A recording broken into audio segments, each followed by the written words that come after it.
life into something that you can never own. Hello, Aries. So here we are. This is for your reading for about August 15th through the 31st. Where is summer going?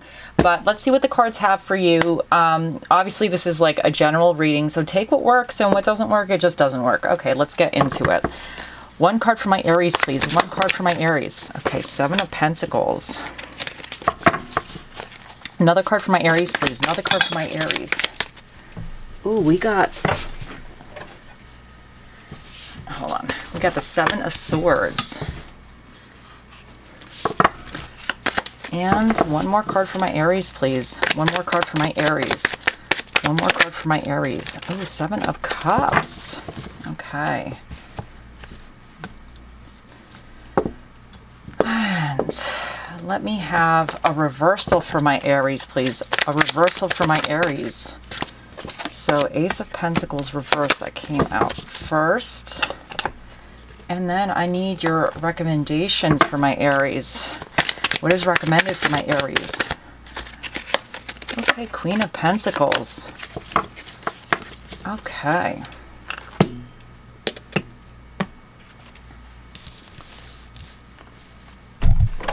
I'm like messing all this up today. Hold on.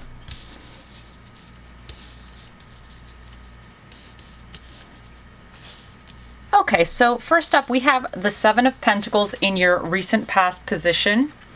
You have in your current position, you have the Seven of Swords, and in your near future position, you have the Seven of Cups.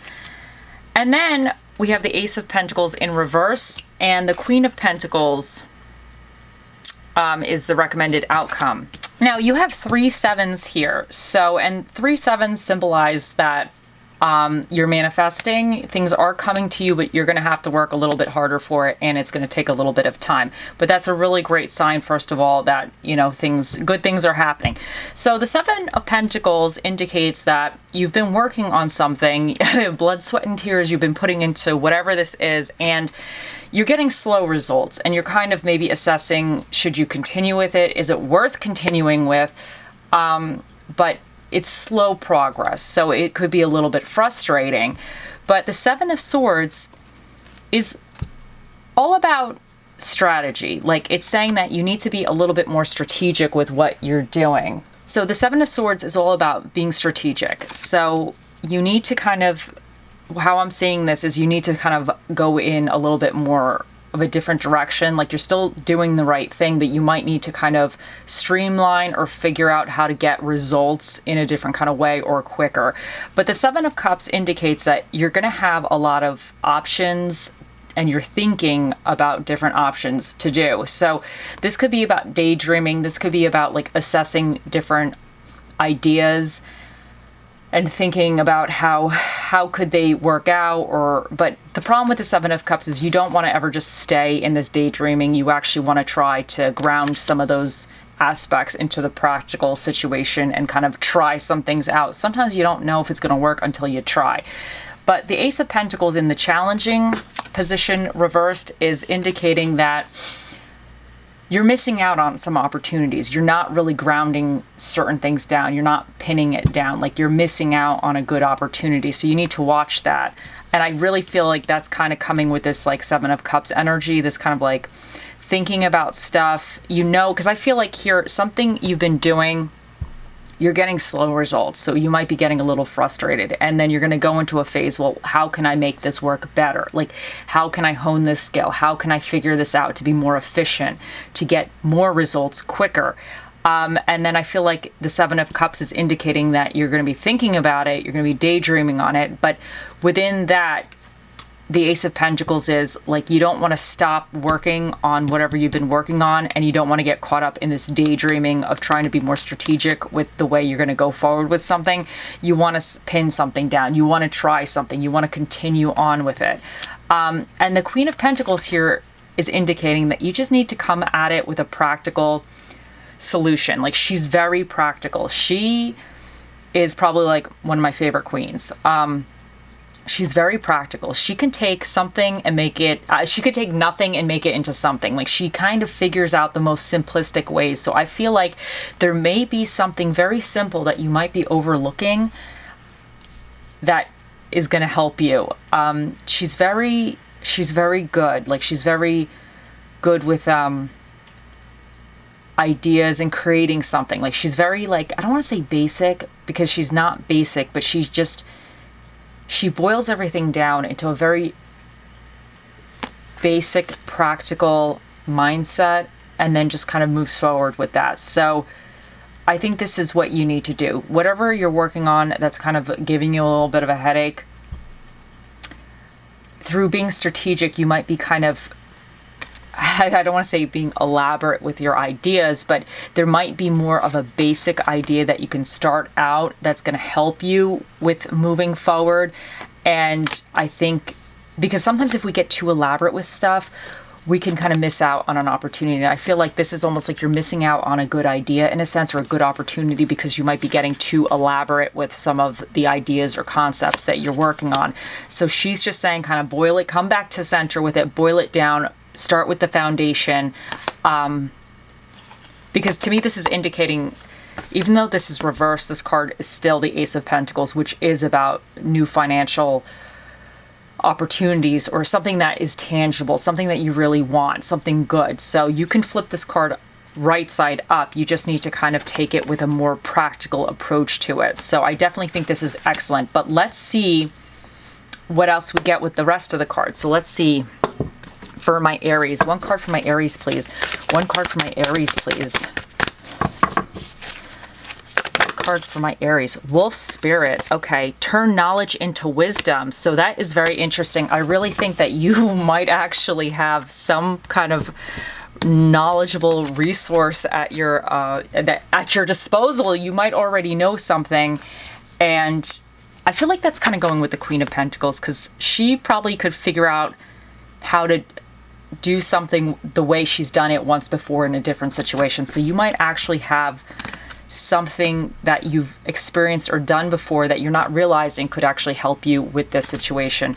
And honestly, sometimes the only way we get knowledge is by trying it. You know, nobody is perfect at anything the first time they do something. You have to mess up. So I definitely think the Seven of Cups, I do like the Seven of Cups. I know sometimes people don't really like this card. I like it because I think daydreaming and thinking about things is very important. It's just, and sometimes you could actually resolve problems in that state. Like, sometimes I'll kind of daydream about stuff, and because I do that a lot, I'm actually going through the steps of the process. And then when I can foresee maybe a potential issue coming up, obviously you never really know everything until you actually try something, but sometimes you can kind of navigate a little smoother, or have a game plan. You could kind of get a general game plan around something through the daydreaming process, through thinking the procedures through, or through thinking it all out.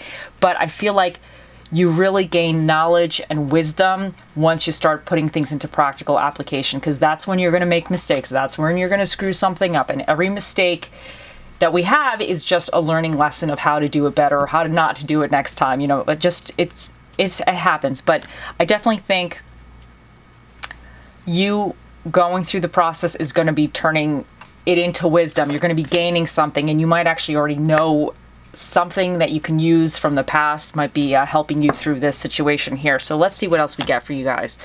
Okay, another card for my Aries, please. One more card for my Aries, please.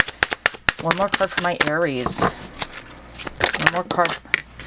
Ooh, adventuring. Create your own luck. And I definitely think that's so fitting, because I feel like when you put action out into the world, you get what you give, right? So if you are actually doing something, you kind of get like a reaction in a sense. So sometimes you have to just like keep on doing something, and then you kind of get lucky because you're putting out that that's what you want, so you're getting it back.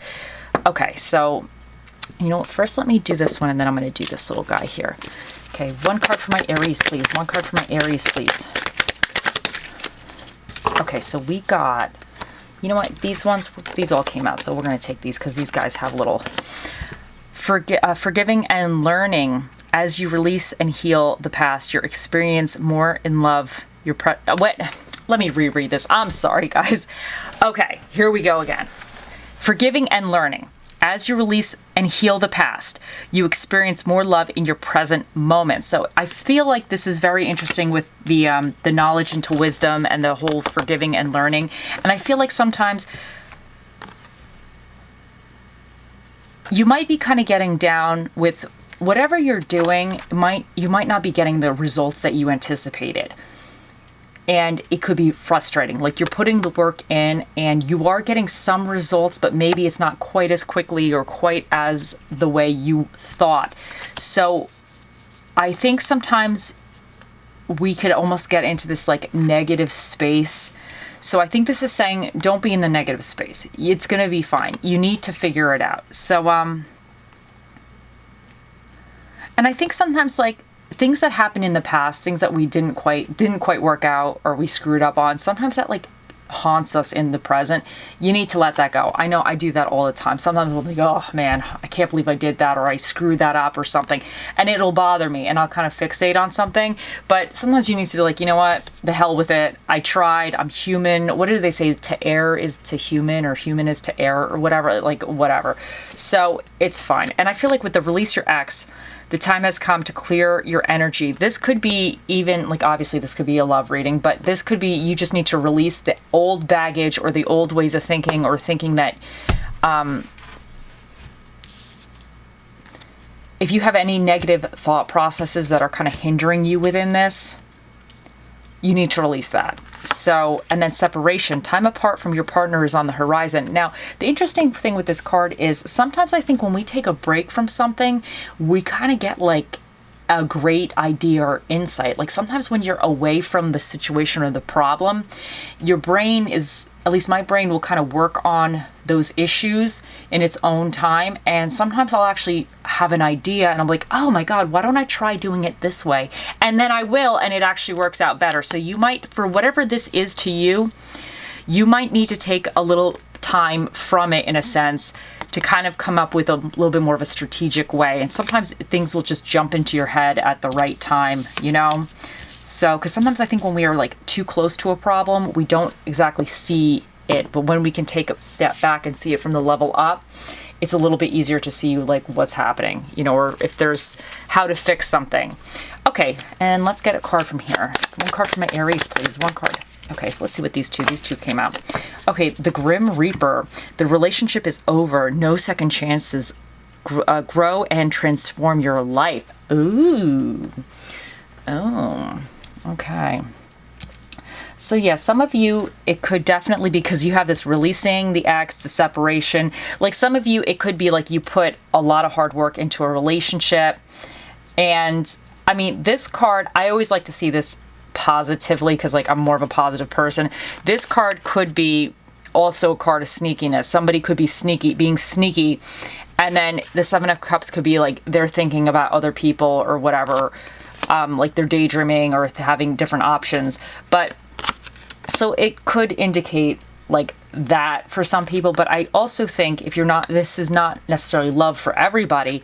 This is saying that I would say like the forgiving and learning, the releasing ex, separation, you know, the creating your own luck, turn knowledge into wisdom. I feel like sometimes when we're working on a project, we need to let go of certain ideas that we were like so fixated on. Like if you see something in a certain kind of way and you're like, that's the way I needed to do it, you need to be more flexible. So to me, this is saying that if you're having some problems and you're trying to figure it out, you might need to kind of let go of the way that you really thought it was going to be done, like the correct way in a sense, and be open to maybe doing things in a little bit of a different way. Because sometimes that's the key. Sometimes like doing something a little different solves the whole thing. So I definitely think for some of you, this really could indicate some ideas or expectations. Because however you're trying to build whatever this is, or you're trying to grow whatever this is, it might wind up growing in a like not quite the way that you anticipated or you expected. I don't think this is saying don't do it. I definitely think something, you're like having a moment where you're on the horizon of kind of really pushing this forward. But I think sometimes we need to like let go of,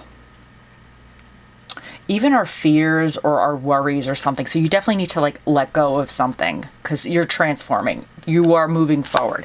Now, the golden mirror, self-absorbed, narcissist, one-sided relationship, love bombing. Okay, so for some of you who this could be a love reading, maybe this sneaky person is a narcissist and you need to let them go. And in this saying, like you just need to miss this opportunity. And then the Queen of Pentacles, she's very practical. She takes care of herself. She holds it down, and that's what you need to do. You need to hold down your own situation. But you know what? I wonder for others, this one self-absorbed narcissist, one-sided relationship, love bombing. I wonder if for some of you, whatever you've been working on, maybe you feel like it's a little one-sided. Maybe you are putting all the effort into this project, this hobby, this whatever, this work, collaboration, whatever this relates to you. Maybe you're feeling like, because this person is tired. They put all these damn work in. They're getting some results, but they're the ones kind of holding it down. So maybe you feel like in this situation that it's a little bit one-sided. And I wonder if this is saying, depending on your situation, maybe you can kind of be strategic and enlist the help of other people or delegate certain tasks to other people. Because if this is a situation where you're working with other people, everybody has strengths and weaknesses. So maybe somebody has a strength in an area that you can capitalize on by delegating those tasks to that person. And, you could be a little bit more strategic with the way you're going forward, and it might actually help this move a little quicker. So I definitely think that is definitely something to think about. Okay, now let us continue. Let's get some quotes and think of your question for the Magic 8 Ball. We'll get to that in a minute, but let's get some little inspirational quotes for you guys. Okay, wait, hold on. I screwed that up. Hold on a second here. I feel like I didn't have a roll shuffle yet. Okay, so maybe those ones were. Okay, so here we go. Be a Fruit Loop in a world full of Cheerios, and a diamond is merely a lump of coal that did well under pressure. And I do feel like you might be feeling a little bit of pressure right now, and you need to continue with it. You'll be fine. You will be fine, Aries. So, and honestly, you never really know what you're made of until you go through some of the struggles. And I feel like this Be a Fruit Loop in a world full of Cheerios, you just need to come fun. Like, you need to come different, okay? Like, I know some of us Aries are free spirits, and we're just a little bit, like, however, some of us are very young in the mind. I'm a youthful, mental person. When they say we're like infants, like, that is so me. So you might just need to capitalize on that, because you may actually wind up seeing a different kind of way because you have that kind of like youthfulness mentally. I don't know how do I want to say it? I think sometimes I come at things a little bit differently because like my mind is not really so structured in, I guess, like it's not so rigid with stuff. Like, I guess the way you're supposed to be doing something at a certain kind of point in your life or whatever, like I don't care, you know, like I'm not really stuck in that corner or that like realm. I'm like, I do what I want. So you might have to have that attitude, and you be the Fruit Loop. Don't be afraid to be a Fruit Loop, okay? We add a little color to the world, okay? And then you might be under pressure right now, but honestly, whatever you're working on, I really think it could eventually lead to something really, really good, but you got to go through that pressure to make that diamond. So I think that's fantastic. Okay, so let's see. Let's get what Spirit of the Dish the universe is recommending for you guys. So what Spirit of the Dish for my Aries? Hold on a second here. Okay, what Spirit of the Dish for my Aries, please? What Spirit of the Dish for my Aries? Oh, we got the folded one, which is the burrito, right? I think the folded one is the burrito. Or the taco. It's a taco. Yep. That sounds good to me. Okay, and let's do...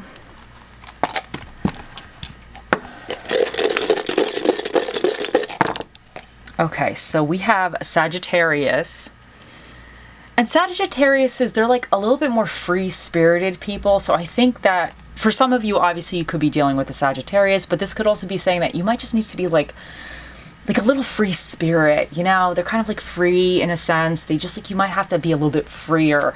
And then next up, you have Virgo. And Virgos are very, like, I don't want to say they're planners, but they're very, very good with like certain structures or certain figuring out the details. So I think to me with this reading is I feel like you need to be like kind of free, but in that you might be you need to figure out like the details a little bit more. So I definitely think that's really great, because sometimes people do things in a weird way or a different way, and actually like nobody else is doing it that way. And you're gonna have the one up because you've thought outside the box, and now you're kind of capitalizing on that. So I definitely think that's really great. And now we have Venus, and this is all about love, money, and powers of attraction. And then you have Saturn, and this is about restrictions, responsibilities, and life lessons. So there might be some kind of like responsibility, or you feel like kind of restricted with something. So just take that how it goes. And then you have the 4th house, which is about home, intuition, parenting, and children. And some of this might be that your intuition is telling you that if you keep doing this, you're going to hit the jackpot, or it's going to work out in the future. So I feel like listen to that if that's what's it's saying for you. Then you have the 11th house, which is about originality, humanitarianism, connections, and creative ideas. So, and I definitely feel like even with this like Fruit Loop over here, you just need to come original with it, you know? Okay, so let's see what dinner and a movie the universe recommends for you. What dinner and a movie for my Aries? What dinner and a movie for my Aries? Okay. Ooh, Mexican and drama. And considering that you had the folded one, which is the taco, and that's like Mexican, you might need some Mexican. Oh, I screwed these ones up, but that's okay. Anyway, so let's see what little numbers and letters want to come out for you guys. Okay, so what do we got here? Let me just put them upright.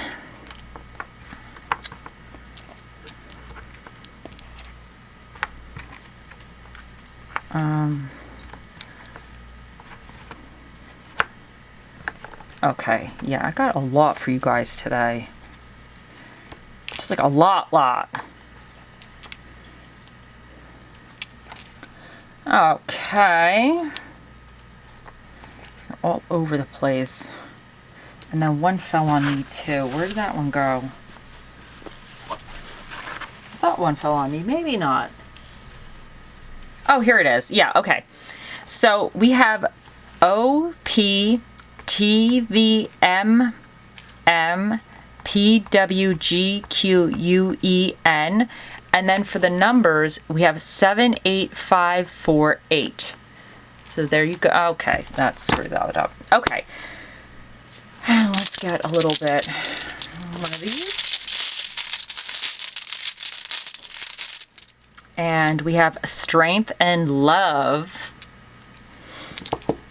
Okay, and then now it's time to think of your question, Aries. Here we go. Oh, mystical, magical 8-ball, the mightiest ball of all the balls in the world. What is the answer to Aries' question? It says, my reply is no. There you go, guys. The 8-ball has spoken. Okay, I hope you have a wonderful few weeks, and I will talk to you later. Bye.